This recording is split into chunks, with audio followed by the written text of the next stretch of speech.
너무 귀엽죠? 저처럼 귀여운 친구들 보면서 오늘도 해피. 됐다.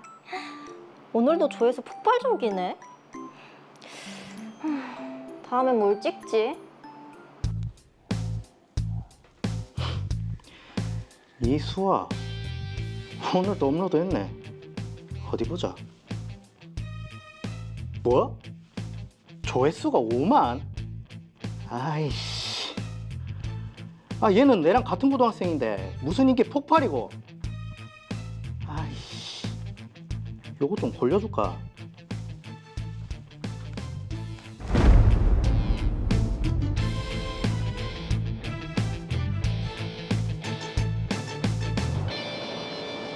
아, 맛있네 오랜만에. 아, 그래. 내 도움이 필요하다는 게 뭔데? 재미있는 장난을 쳐볼까 하는데요. 장난? 형님, 합성 좀 하잖아요. 우리 학교에 아주 유명한 애가 있거든요. 걔한테 장난 좀 쳐보려고. 됐다 마. 나는 애들 장난에 길 마음 없다. 아유, 형님이 좋아하는 모델 박지현 씨 영상 제가 싹 다 모아서 구성 하나 짜 드릴게요.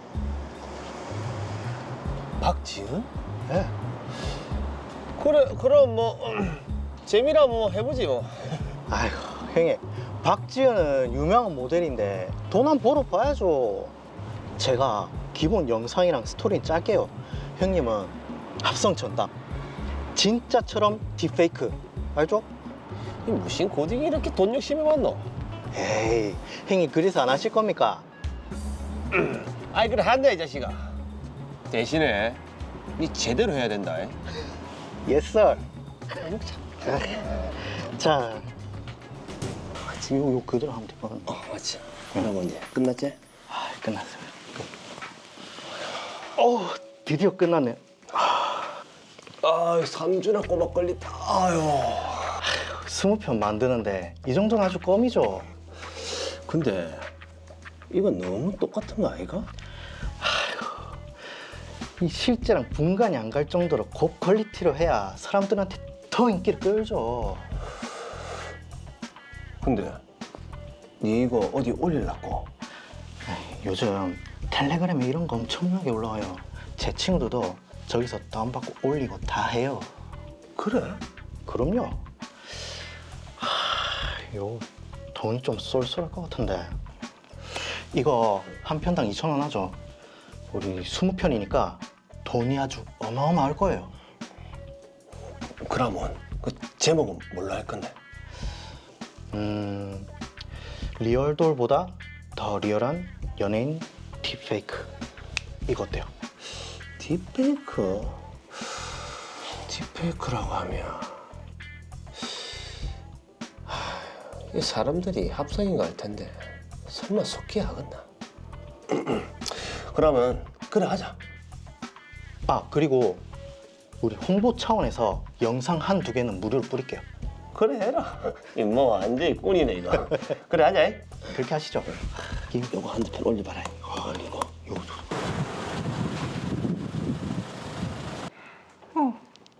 언니? 뭐라고? 내가 음란물에 나온다고?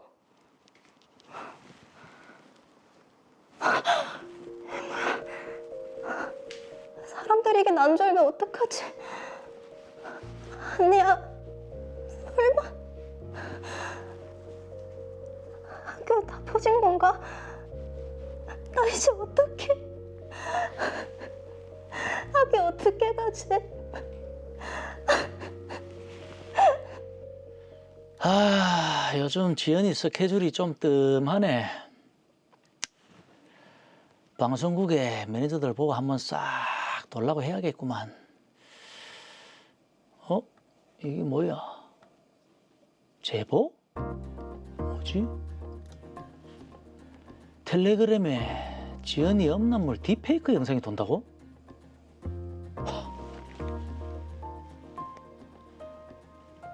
어? 진짜네? 일단 이거 증거부터 싹 다 모아서 경찰서에 신고부터 해야겠네. 거기 경찰서죠?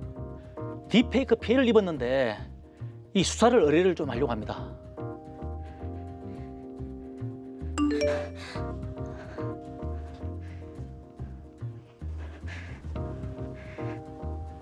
경찰서?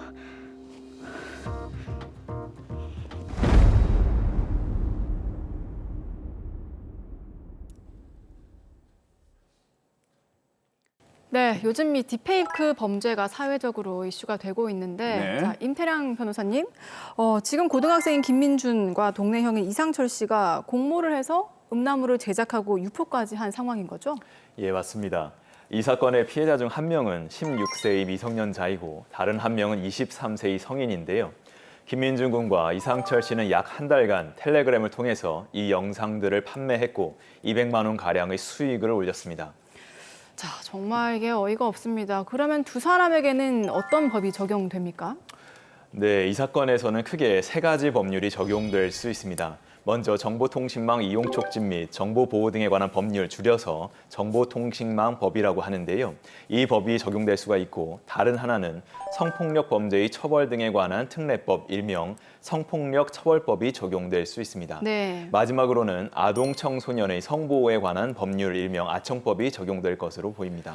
야, 이게 지금 하나의 행위가 세 가지 법률에 저촉이 된다는 얘기는 그 행위 자체가 굉장히 위중하다는 얘기거든요. 네. 처벌도 만만치 않겠는데요. 예, 맞습니다. 우선 정보통신망법 제74조에 따르면 음란한 영상을 정보통신망을 통해 유포한 경우에는 1년 이하의 징역 또는 1천만 원 이하의 벌금에 처해지게 됩니다. 야, 이게 정보통신망법은 받은 피해에 비해서 처벌이 너무 좀 경미한 것 같은데요. 예, 그렇다고 느껴지지요. 다만 나머지 두 개의 법령이 적용되면 처벌 수위는 훨씬 높아집니다. 네. 성폭력 처벌법 제14조의 2는 특별히 딥페이크와 같은 허위 영상물에 대해 규정을 하고 있는데요. 여기에 따르면 5년 이하의 징역 또는 5천만 원 이하의 벌금에 처해지게 됩니다. 더 나아가 영리 목적으로 이를 범한 경우에는 7년 이하의 징역에 처해질 수 있습니다. 또 제가 알기로는 아동 청소년 보호법의 그 처벌 수위가 가장 높은 걸로 알고 있는데 이건 어떻습니까? 네, 말씀하신 대로 아청법의 경우 처벌 정도가 가장 중한데요. 아동 청소년 성착취물을 제작하면 무기 또는 5년 이상의 징역에, 판매, 배포, 제공하면 5년 이상의 유기징역에 처해질 수 있습니다. 네. 자, 지금 가해자 두 사람은 일단 제작도 했고 또 판매, 배포까지 다 했는데 어떻게 법이 적용될까요? 네, 이 사건의 경우에는 성폭법과 아청법이 적용될 가능성이 높습니다. 피해자의 얼굴을 이용해서 허위 영상물을 제작했고 이를 영리 목적으로 반포했기 때문입니다. 또한 피해자 중에 미성년자도 있으니까 위 두 가지 법률이 적용될 것으로 보입니다. 네. 저는 지금 보니까 영리 목적으로 반포를 했다. 이 영리 목적이 굉장히 좀 중요한 부분인 것 같아요. 그렇지 않습니까? 예, 맞습니다. 방금 말씀하신 두 가지 부분이 굉장히 중요한 부분인데요. 성폭력 처벌법 제14조의 2, 제1항의 반포 등을 할 목적이라는 부분과 제3항의 영리를 목적이라는 부분에 주목해야 할 필요가 있습니다. 이 사건의 가해자들은 처음부터 영상을 판매할 목적으로 제작을 했지 않습니까? 그렇죠. 그리고 실제로 판매까지 했기 때문에 이 조항이 정확히 적용됩니다. 예. 따라서 이 사건의 경우에는 최대 7년 이하의 징역형까지 선고될 수 있는 중범죄에 해당합니다. 자, 그러게요. 피해자의 고통을 생각한다면 마땅히 중범죄에 해당이 되는 게 그렇죠. 많을 것 네. 같은데, 자, 그런데 가해자 중에서 지금 김민준 군은 17세 고등학생이고 미성년자거든요. 이런 경우에는 어떻게 되나요? 네, 17세인 김민준 군의 경우에는 범행 당시 소년법 적용 대상인데요. 소년법 제60조에 따르면 19세 미만 소년 범죄의 경우 장기 10년, 단기 5년을 초과하지 않는 범위에서 부정기형을 선고할 수 있습니다. 그러니까 성인과 동일한 법조항이 적용되지만 형량 결정에 있어서는 차이가 있을 수 있다는 뜻입니다. 네. 자, 사실 요즘 뉴스를 보면 딥페이크 범죄가 정말 많더라고요. 맞습니다. 예. 근데 이런 기사를 보면은 가해자와 피해자가 대부분 10대라고 해서 정말 이게 맞는 건지 제 눈을 의심하기도 했거든요. 예, 맞습니다. 저도 뉴스를 접하거나 아니면 실무에서 실제 사건을 진행할 때 보면 위와 같은 사실을 알고 정말 많이 놀랐는데요. 최근 국회에 제출된 자료에 따르면 작년 허위 영상물 범죄 혐의로 입건된 피의자 중 75.8%가 10대였다고 합니다. 야, 자, 지금 이 방송을 보시는 학부모님들도 경각심을 갖고 자녀들과 좀 미리 대화를 해보시고요. 이런 부분들을 좀 알려주셔야 될 것 같아요. 그렇죠? 맞습니다. 예. 자, 그런데 이번 사건에서는 피해자가 지금 미성년자도 있고 성인도 있는 상황인데 혹시 이 둘의 차이가 있습니까? 예, 16세인 이수아 양의 경우에는 아청법에 따른 더욱 강한 보호를 받게 됩니다.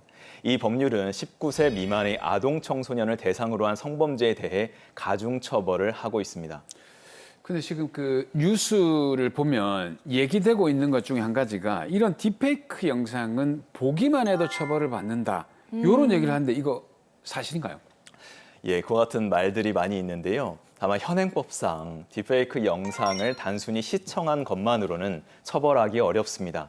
해당 영상이 아동 청소년 이용 음란물에 해당해야 이를 소지한 사람을 처벌할 수 있거든요. 이에 최근 국회는 이른바 딥페이크 성범죄 방지법을 통과시켰죠. 만약 위 법이 시행되면 딥페이크 성착취물을 시청하거나 소지, 구입, 저장을 했을 때도 처벌받게 됩니다. 네. 자, 단순 시청은 처벌이 어려울 수 있지만 이게 아동 청소년에 관한 영상물이고 이를 구매 소지했다면 처벌받을 수 있다. 또 만약에 성폭력 처벌법 개정안이 시행이 되면 시청도 처벌될 수 있다. 이렇게 정의가 되겠네요. 네, 맞습니다. 네. 이게 지금 딥페이크가 신종 범죄이다 보니까 사실 좀 헷갈린다, 궁금하다 이런 얘기들 많이 하시는데 네. 그래서 제가 사건 하나를 가져와 봤는데 정말 어처구니가 없는 그런 사건입니다. 어처구니 없는 어떤 사건입니까? 이게 그러니까 뭔가 범죄를 저지르려고 했는데 네. 본인이 범죄 피해자가 돼버렸어요. 에잉? 그런 경우가 있어요? 있어요. 예, 일명 자업자득 케이스인데요. 한 20대 남성이 익명 채팅방에서 만난 사람에게 딥페이크 제작을 의뢰했는데 그 제작자가 오히려 이 남성을 협박하기 시작한 사건입니다. 예컨대 네가 의뢰한 사실을 경찰에 신고하겠다. 예. 아니면 네가 이렇게 의뢰한 것을 너희 직장, 뭐 가족, 아니면 너가 의뢰한 딥페이크 여성에게 알리겠다라면서 협박을 한 사건입니다. 이야. 그래서 어떻게 됐습니까? 예, 사건 내용을 보면 재미있는데요. 이 범죄자가 처음에는 돈을 요구하더니 예. 점점 심해져서 결국 나중에는 뭐 나체 사진을 찍어서 보내라. 아니면은 뭐 길거리에서 내가 지시한 이상한 행동들 너 다 해. 이런 식으로 굉장히 말도 안 되는 요구를 했다고 합니다. 어머머머. 그러니까 결국에는 범죄를 저지르려다가 오히려 범죄의 피해자가 됐던 그런 사안입니다. 어휴. 야, 정말 제가 처음 말씀드린 대로 어처구니가 없네요. 근데 이게 결국 어떻게 됐습니까? 처음에는 본인이 딥페이크를 의뢰했었기 때문에 신고를 못하고 버티다가 결국 신고를 해서 수사기관까지 나서게 된 사안이었는데요. 네. 그 과정에서 이 남성은 삶이 무너졌고 사실상 폐인처럼 지냈다고 합니다. 범죄자가 범죄자를 만나서 피해자가 된 것인데 네. 어찌됐든 자신이 저지른 범죄가 돌이킬 수 없는 결과를 낳은 것이죠. 네, 정말 범죄의 끝은 좋을 수가 없습니다. 경각심을 가져야 할 부분인 것 같네요. 자, 마지막으로 시청자분들에게도 한 말씀 해주시죠. 예, 딥페이크 제작 자체가 위법입니다. 그 위법을 저지르는 사람에게 의뢰하는 것도 당연히 위법입니다. 10대 어린 친구들이 호기심에 장난이었다며 딥페이크 제작을 의뢰하거나 직접 제작하기도 하는데 피해자는 회복하기 어려운 상처를 받을 수 있습니다. 우리 법은, 우리 사회는 딥페이크 범죄를 중하게 보고 있고 처벌의 강도를 높여가고 있습니다. 진지하게 행동하시고 만약 피해를 보셨다면 최대한 신속하게 전문가와 수사기관의 도움을 받으시기 바랍니다.